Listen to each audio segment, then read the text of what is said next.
सोआ विश्वविद्यालय सम्मेलनी कक्ष कैंपस 2 रे चली अंतर्जातीय भिन्नक्षम दिवस उद्यापन समारोह और जोग देइछन्ति मुख्यमंत्री मोहन माझी। आसंतु देखिबा सीधा प्रसारण। ये विभागीय मंत्री नित्यानंद गंड महाशय आम पाखरे एई निकटरे श्रीलंकार कोलंबो ठारे आयोजित होइतवा प्रथम दृष्टिबाधित महिला T20 विश्वकप जहाँ आयोजित होइतला आउ सेथिरे आम भारतीय महिला दृष्टिबाधित क्रिकेट दल फाइनाल रे प्रवेश करिबा एवं फाइनाल रे अति उच्च प्रदर्शन करी खेलिबा एवं फाइनाल रे खेलुवा अपोजिट पार्टी को अर्थात नेपाल को परास्त करी एक इतिहास सृष्टि करि पारिछन्ति। आउ यही विश्वकप दल रे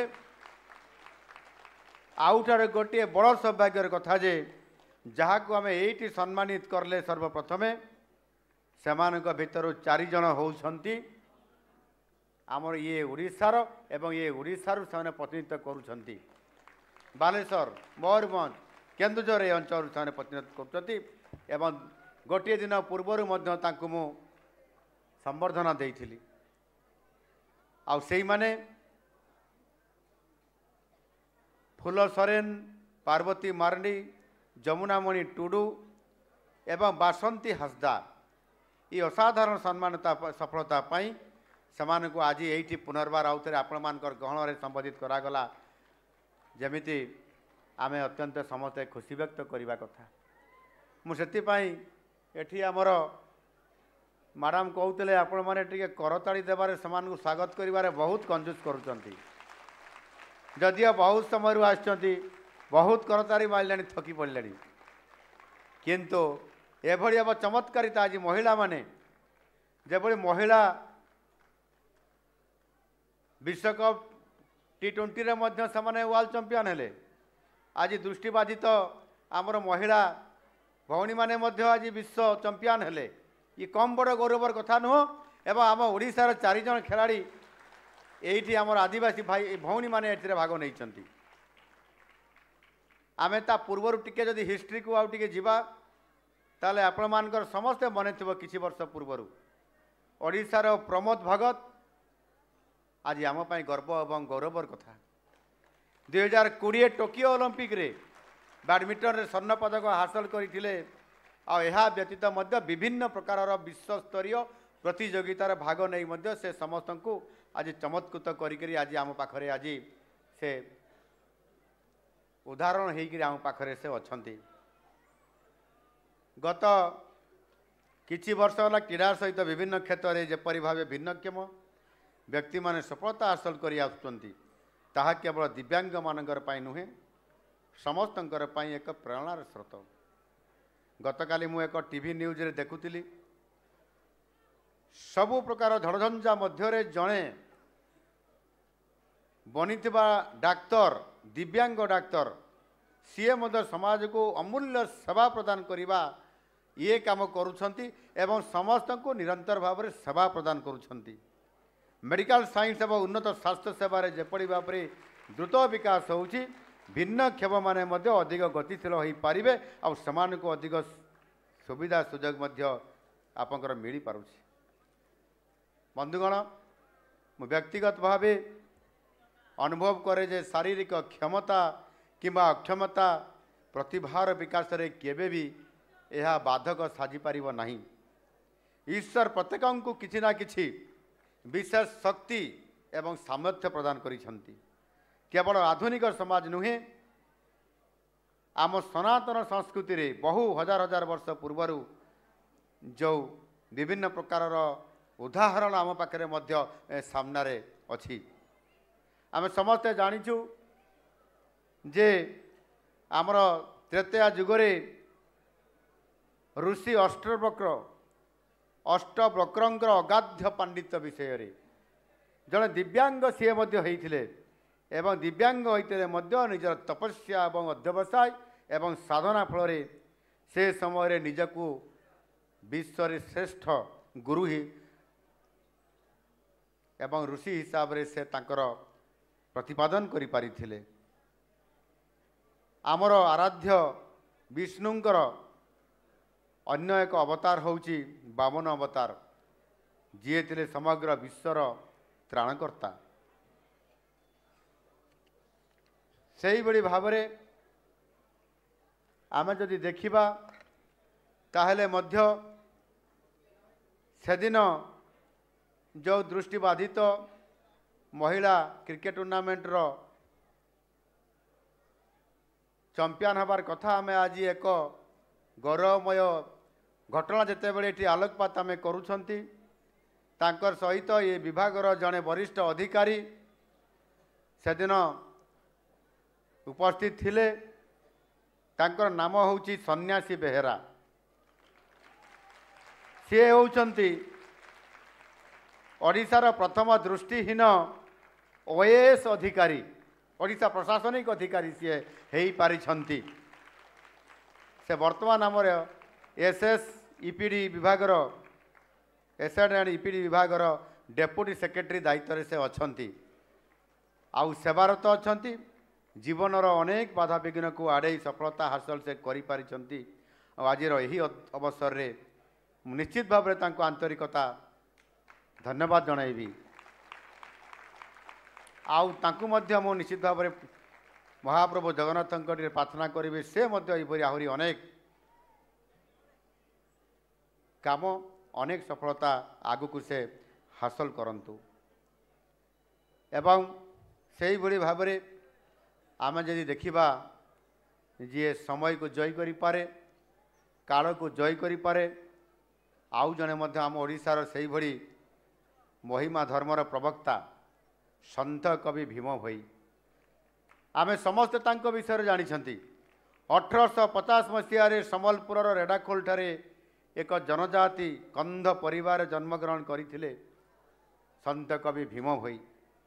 ସମୟକ୍ରମେ ସେ ଅନ୍ଧ ହୋଇଯାଇଥିଲେ ମଧ୍ୟ ତାଙ୍କର ସାହିତ୍ୟ ଏବଂ ଧର୍ମଚେତନା ସାରା ଓଡ଼ିଶାକୁ, ସାରା ଭାରତବର୍ଷକୁ, ସାରା ବିଶ୍ୱକୁ ମଧ୍ୟ ଚମତ୍କୃତ କରିପାରିଛି।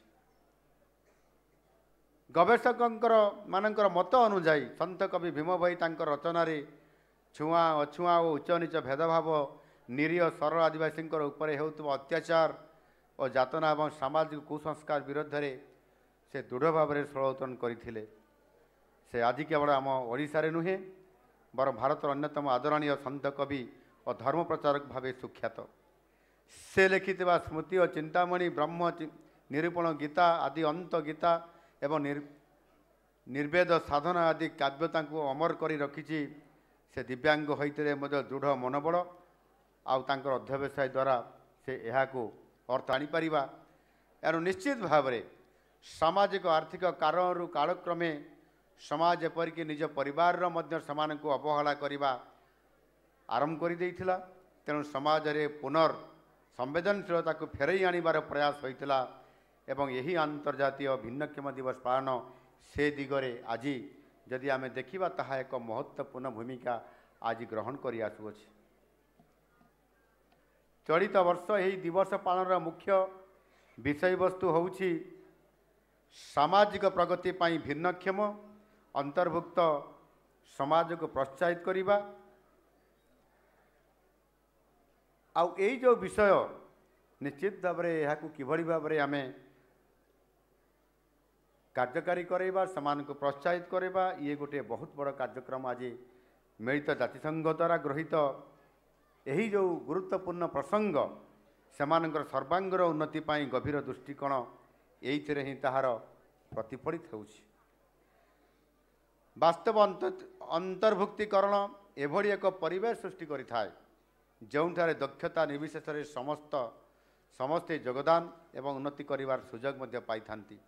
ଏହି ପରିପ୍ରେକ୍ଷୀରେ ଭିନ୍ନକ୍ଷମମାନଙ୍କର ପାଇଁ ନୂତନ ଯାନ୍ତ୍ରିକ କୌଶଳ, ବିଜ୍ଞାନସମ୍ମତ ସମାଧାନଗୁଡ଼ିକୁ ଆପଣେଇବାରେ ଓଡ଼ିଶା ଏକ ଅଗ୍ରଣୀ ରାଜ୍ୟ ଭାବେ ପ୍ରତିଷ୍ଠା ଏବଂ ଗୌରବ ଅର୍ଜନ କରିପାରିଛି।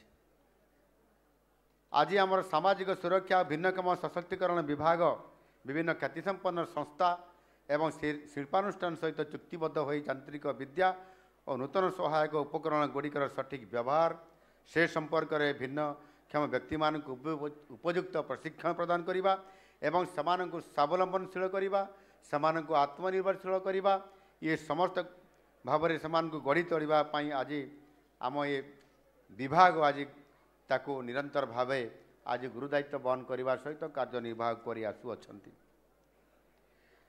ଆଜି ମଧ୍ୟ ବହୁ ବିଭାଗର ଏବଂ ବିଭାଗ ବାହାରେ ବେସରକାରୀ ବିଭିନ୍ନ ଅନୁଷ୍ଠାନ, ସ୍ୱେଚ୍ଛାସେବୀ ସଂଗଠନ, ଗବେଷଣା ଓ ବିକାଶ ପ୍ରତିଷ୍ଠାନ ଏବଂ ହିତାଧିକାରୀଙ୍କର ସହଭାଗିତାରେ ଆଜି ସାମଗ୍ରିକ ଭାବେ ସମଗ୍ର ରାଜ୍ୟରେ ଭିନ୍ନକ୍ଷମମାନଙ୍କୁ ସଶକ୍ତକରଣ କରାଇବା ଏବଂ ସେମାନଙ୍କୁ ବିଭିନ୍ନ ପ୍ରକାରର ଅସହାୟତା ପରିବେଶ ଭିତରେ ସେମାନଙ୍କୁ ସାହାଯ୍ୟ କରିବା, ଏଭଳି ଭାବରେ ବିଭିନ୍ନ କାର୍ଯ୍ୟକ୍ରମ ମଧ୍ୟ ସେମାନେ କରି ଆସୁଅଛନ୍ତି। ଶିକ୍ଷା, ରୋଜଗାର, ସ୍ୱାସ୍ଥ୍ୟସେବା, ସହାୟକ ପ୍ରଯୁକ୍ତିବିଦ୍ୟା ଓ ସୁଗମ ଭିତ୍ତିଭୂମି ସମ୍ପର୍କିତ ଲୋକାଭିମୁଖୀ ଯୋଜନା ଏବଂ ଗଠନମୂଳକ କାର୍ଯ୍ୟକ୍ରମ ଗୁଡ଼ିକର ସଫଳ ରୂପାୟନ କାର୍ଯ୍ୟକ୍ରମ କରିବା ପାଇଁ ସ୍ୱାଧୀନତା ଏବଂ ସମ୍ମାନର ପଥ ସୃଷ୍ଟି କରିବାକୁ ମଧ୍ୟ ଆମ ସରକାର ଲକ୍ଷ୍ୟ ରଖିଛନ୍ତି। ରାଜ୍ୟରେ ଥିବା ଭିନ୍ନକ୍ଷମ ବ୍ୟକ୍ତିମାନଙ୍କର ମୁହଁରେ ହସ ଫୁଟାଇବା ସହ ସେମାନଙ୍କୁ ସାମାଜିକ ଏବଂ ଅର୍ଥନୈତିକ ଦୃଷ୍ଟିକୋଣରୁ ସ୍ୱୟଂସିଦ୍ଧ କରିବା ପାଇଁ ଆମ ସରକାର ନିରନ୍ତର ଭାବରେ ପ୍ରୟାସ ଜାରି ରଖିଛନ୍ତି।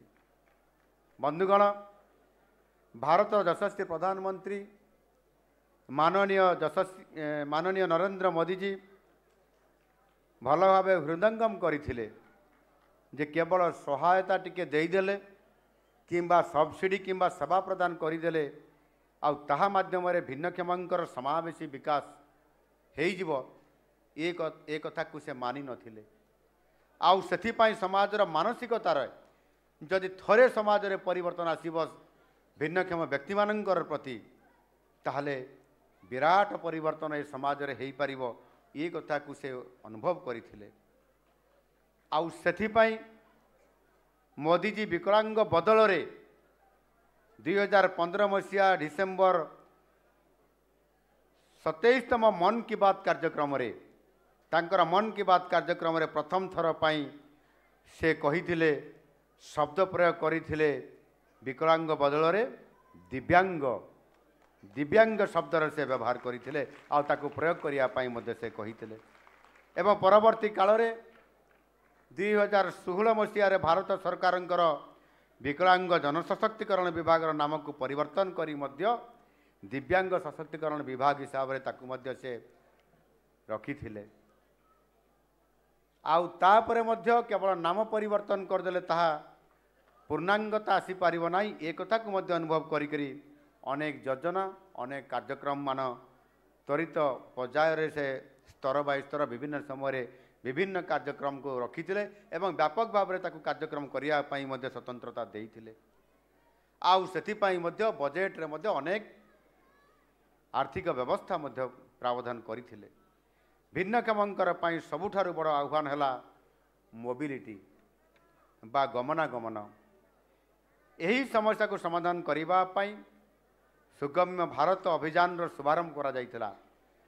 ସୁଗମ୍ୟ ଭାରତ ଅଭିଯାନ, ଆଉ ଏ ଅଭିଯାନ ଆଜି ପର୍ଯ୍ୟନ୍ତ କେନ୍ଦ୍ର ସରକାରଙ୍କର 1314 ଗୋଟି କାର୍ଯ୍ୟାଳୟ ଏବଂ 90 ଗୋଟି ବିମାନ ବନ୍ଦରକୁ ଭିନ୍ନକ୍ଷମ ଅନୁକୂଳ ମଧ୍ୟ କରାଯାଇପାରିଛି। ତାଙ୍କ ପାଇଁ ସ୍ୱତନ୍ତ୍ରତା ଦିଆଯାଇଛି।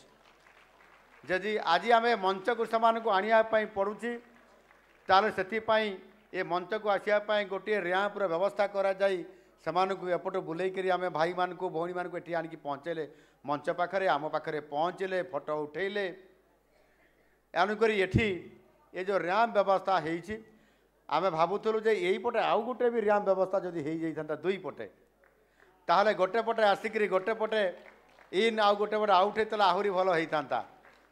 ମୁଁ ଆମର ଏ ସୋଆ ୟୁନିଭର୍ସିଟିର ମୁଖ୍ୟଙ୍କୁ କହିବି ନିଶ୍ଚିତ ଭାବରେ ଏ ପ୍ରତି ମଧ୍ୟ ସେ ଦୃଷ୍ଟି ଦେବେ।